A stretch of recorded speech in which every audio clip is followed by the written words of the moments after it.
Welcome to this episode of Mindful Medicine. I'm your host, Tracy Jones, and I'm here with Dr. Jim Schrenker. Today, we'd like to talk to you about some basic vitamin support. Dr. Schrenker, could you tell us a little bit about basic immunity support that you recommend? Sure. The immune system is an essential function to prevent getting disease in your normal world. And when COVID came about, it became the forefront of conversation.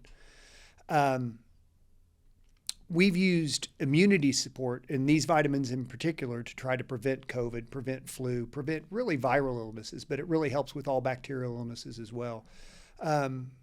Your immune system is an amazing thing. And if you think of it in simplified terms, you can vaccinate the world or you could just improve your own immune system. Both of them are as effective. So last I checked, you're not going to vaccinate the world. So taking care of yourself is probably the best step. So we've developed a concoction of vitamins that are inexpensive, easily accessible, and don't have any side effects that I know of. Vitamin D, zinc, quercetin, and vitamin C is our general go-to concoction for immune support. Could you talk about vitamin D for a moment? First of all, what do you recommend just for regular daily support? And I know that there is a liquid vitamin D out there. Mm-hmm. So what's the difference between the liquid vitamin D and a pill form?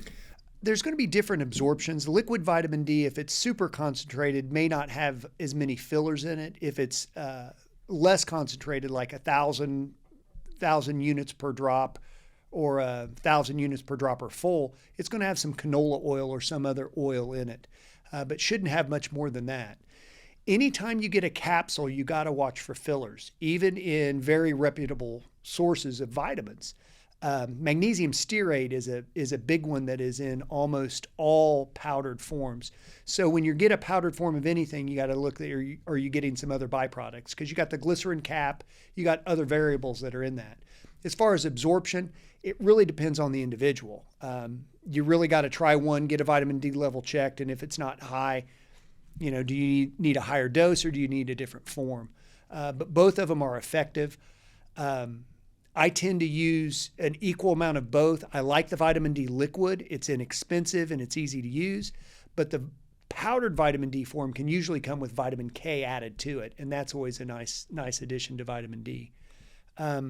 But vitamin D itself is kind of a unique vitamin. It's actually a hormone. Definition of a hormone is it's made in one part of the body and it exerts its effects on another part of the body. So adrenal hormones, sex hormones, thyroid hormones, made in one part of the body but do their work at other parts of the body. Vitamin D is made from the renal cortex of the kidneys. So if you're in a cave and you don't have any sunlight, you're still going to make vitamin D.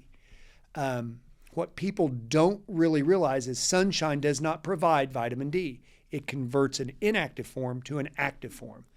And if your vitamin D level's low and it happens to be January, it's not because it's January. It's because your vitamin D level's low. So just taking vitamin D during the winter months is not adequate enough. You need to take it year round.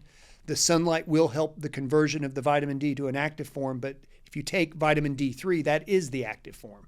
So that's going to go directly into the bloodstream and do what it needs to do. But vitamin D there's emerging research. There's just a ton of emerging research on vitamin D. It's not a fad. It decreases, as far as I know, all cancers as far as just taking a daily dose of it. And that's probably just because of the immune boosting properties of it. But when I think of vitamin D, I think of it is a neuroactive vitamin, as I say, which means it's going to affect the way your brain works. If your vitamin D level's low, your brain's not working optimally. It's going to affect your immune system. It affects your bones. It affects your heart. And it affects your colon, all in a positive way. Fat-soluble vitamin. For years, it was thought that you could overdose on it. I've used high doses of vitamin D for years, and I've not seen a single toxicity. Some studies show use of 100,000 units of vitamin D daily for myasthenia gravis or for some other issues. Do not do that without the supervision of a physician. and do not do that for very long. You do need to get your vitamin D levels checked if you're going to be on that high. But I've seen people take that amount and do fine for short periods of time. But for just basic everyday use, 5,000 units. 5,000? Okay, great. Yeah, 5,000 units every day. And if there's any immune stress or anything like that, 10,000 units. I personally take 10,000 units, but I'm around sick people every day of the week. So my levels at 10,000 units a day will run between 75 and 90. So it isn't even elevated. Okay. What about zinc? How does zinc help your immune system? So zinc is kind of the X factor with quercetin. Quercetin is very good. It helps with viral diseases in particular, but also boosts overall immune function. Think of quercetin as poking holes in the virus, but then the zinc goes in the holes and kills the virus. So zinc itself is viral toxic. Viruses don't like it, but neither do bacteria. Remember, zinc and copper have an inverse relationship. If you're taking a lot of zinc, you might need a copper level checked because your copper level will go down. So you got to be careful with zinc. It's not just take as much as you need to.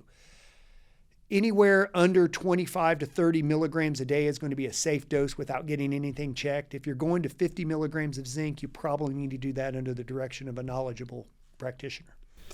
Are there any warning signs if you are getting too much zinc? I'm not aware of that necessarily unless it would lower your copper. If your copper goes low, then you can have some mental issues. Incidentally, copper at a high level will cause anxiety, but copper at a low level can cause anxiety. So I think just looking at your mental awareness and overall GI health. Anytime we take too many minerals or vitamins, it can cause upset stomach or diarrhea. Okay. And what about vitamin C as far as boosting your immunity? Vitamin C is probably one of the most overlooked but easily accessible and cheapest vitamins that you can get. We generally recommend 1,000 milligrams a day. Anytime you're sick, we would recommend doubling that to 1,000 milligrams twice a day. If you look at the research on vitamin C, you can take it orally, you can take it IV. IV vitamin C is used for cancer treatments. It's used for infection treatments. The limiting factor with IV vitamin C is cost. If it was affordable, it would be first-line treatment for a lot of stuff. But vitamin C, 1,000 milligrams a day, chewable form or swallow, doesn't matter. It'll still get in the system. The issue with vitamin C is GI absorption. There is only so much vitamin C your body's going to absorb, even if you tolerate it. And that general absorption level is about 5 grams. So 5,000 micrograms is probably all you're ever going to need to take to get the highest level possible. If you take liposomal vitamin C, it is more easily absorbed, but there's still that 5 gram absorption limit. It doesn't matter if it's wrapped in a liposome or whether it's a rose petal. So that level is kind of well established, and we know that's all you're going to tolerate. Vitamin C, too much of that will cause GI issues. It's a good bowel evacuation medication at high doses. Okay, so if you're on these protocols and you start seeing these symptoms, then obviously reach out to your doctor, have your levels checked, and see if you need to adjust anything. Right. Or simply stop it and see what happens over the next day or two. All of these, well, the zinc, the quercetin, and the vitamin C are water soluble. So you stop them, you drink a bunch of water, in 24 hours the level's going to be markedly lower, and in 36 to 72 hours it's probably going to be out of your system. Vitamin D may take 2 to 3 weeks to get out of your system if you're on too much. All right. Well, thank you so much. I appreciate you talking to us about that today. You're welcome. All right. And thank you for watching this episode. And remember, you are loved.